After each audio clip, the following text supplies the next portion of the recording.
Hey guys, Philosopher here, and today we're going to match up the X Factor versus the Black Order.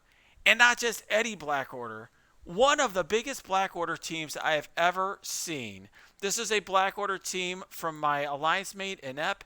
He has a 778k Black Order team. I mean, this is massive. This is going to be a 140k punch up. My Polaris is only 4 red stars. My multiple man is at 7 stars. Look at his team. It's insane. 3 7 red stars, 2 6 red stars, all G15, all ISO 5. So the question is, will X Factor be able to take on this Black Order team and win? If it does, I think this really shows you how the Black Order meta has ended, how they have power crept. So let's see if we can do it. Obviously, this is going to be quite a big challenge. Oh my goodness. I zoned in late due to blue stacks. No matter. My team, look at this, half dead from the start without even taking a turn. So we're ability blocking Cull here. We're definitely going to use this to get the defense up because I don't want my team to die. Oh my goodness. Whoa. All right. So let's just do that. We're putting some bleeds here. All right, so now we're going to use, this is Polaris. She's only 4 red star, but we're going to group together and change those regens to bleeds. All right, now we're going to use some of these dupes just to distract the enemy because, man, we could really use it. Oh, look at that. His Corvus just absolutely decimated. My Silver Surfer's not really contributing much here at all. Unbelievable. All right, now what are we going to try to do? I think we're going to just try to use the special and put more bleeds on the team. Let's see if that was the right call. I don't know. Because obviously I could have tried to delete somebody there. Wow. All right, let's put more dupes out here, although I do think that they're going to end up, eating the Thanos ult here. All right, we're going to steal some positive effects if we can.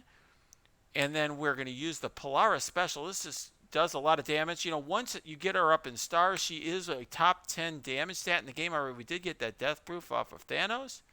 Oh. Uh-oh. Wow. Uh-oh. Will my team live? No. I don't know. I think we just may lose this one. Oh, a Longshot's still alive. That gives me a chance.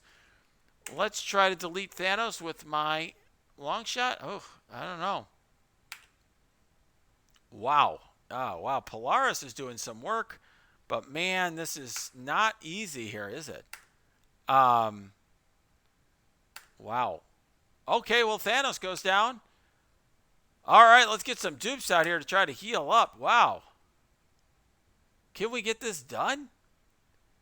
Will X Factor have a chance? Looking good. Thank goodness for those dupes, huh? You see, they actually, against Black Order, they actually are pretty useful. Stealing those buffs really makes them quite powerful. But, Longshot's the one, still the MVP, still doing the most of the work. One of the best characters in the game. And look at that. Unbelievable result. Black Order gets decimated. 143k punch up by X Factor against Black Order. Now, obviously, it was not the easiest fight, but you wouldn't expect that against this monster team.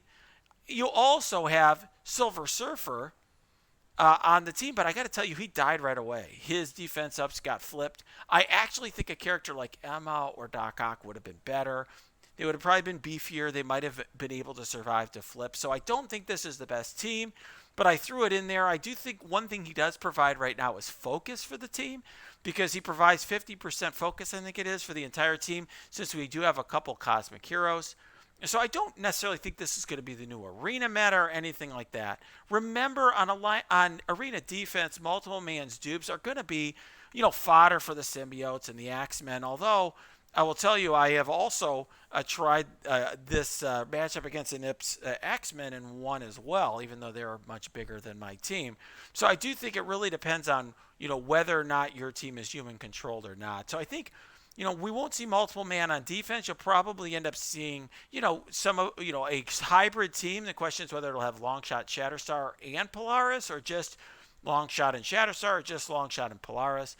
But I do definitely think, these characters are going to be part of the meta, certainly on arena offense, and obviously on war offense, they're amazing. The real question, I think, at this point is, are they going to be good enough in raids to also be the team you want to use there? I will say right now, even without Polaris, they are very, very good, and they're a competitive choice for the Doom raid. They do very well on the first and the third nodes. One shot the third node. At the second node, they struggle a little bit more unless you have a big multiple man. But look, I mean, obviously an amazing team, a team that is worth building. And I just want to show you, if we look at my team here, I don't even have that many T4s in this team. And so, for example, I do have Longshot T Ford, all right, because I have him maxed out. I bought him up to 7 red stars. Really think he's an amazing character. Multiple man, I have his ult and his passive. And I think those are, very good. I don't know if they're necessary. Okay, the passive here is giving, additional healing to him, and then obviously gives a ward offense boost, which didn't apply here. Here, this gives some, I think this one is really nice to give that additional offense up, a counter and speed bar for the dupes. And then we have, here for Shatterstar, I've only done the passive, which I think is a necessity. And then for Polaris, I've done none of them. None of them. So I'm not sure how necessary these are. I really wanted to test her without doing T4s. I don't like to put out a T4 guide before I've actually had a chance to unlock and play the character. I know some content creators do that. I prefer not to. I prefer to test the team first before I put out any sort of guide. But look, this team is looking very strong. In war, you're going to be using them more against a team like, let's say, Marauders. But in Arena, obviously, what we've proven here is that they are really going to help put the old meta to rest. And we now have a bunch of teams. Silver Surfer alone with hybrid teams beats the Black Order. Teams, if they're built right, Axemen and Shadowland can build Black Orders. Now you see X Factor doing the same thing. And I think what is very clear is these new teams, whether it's Axemen, Shadowland, X Factor, these are some of the very top teams in the game. 3 of the top 5 teams in the game. If you have unlimited resources, obviously you're going to want to build all these teams, somebody like Inept or myself.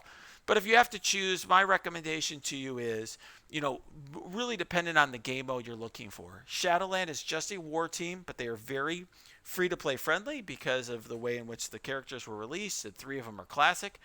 And then otherwise, these other 2 teams are more similar in what they're able to do. This team is a little bit better in more offense, maybe. The other team, Axemen, is a little bit better in raid. And the choice I'd make is, do you have a big bishop or a big long shot in terms of stars? I wouldn't build Axemen if you only have a 2 or 3 star bishop. I wouldn't build them up as high. I would focus on this team, which does better even if your long shot is 2 or 3 stars. All right, guys. If you liked this video, smash that like button, subscribe to the channel, check out our Discord, the link is below, check out our Twitch stream, link below for that as well.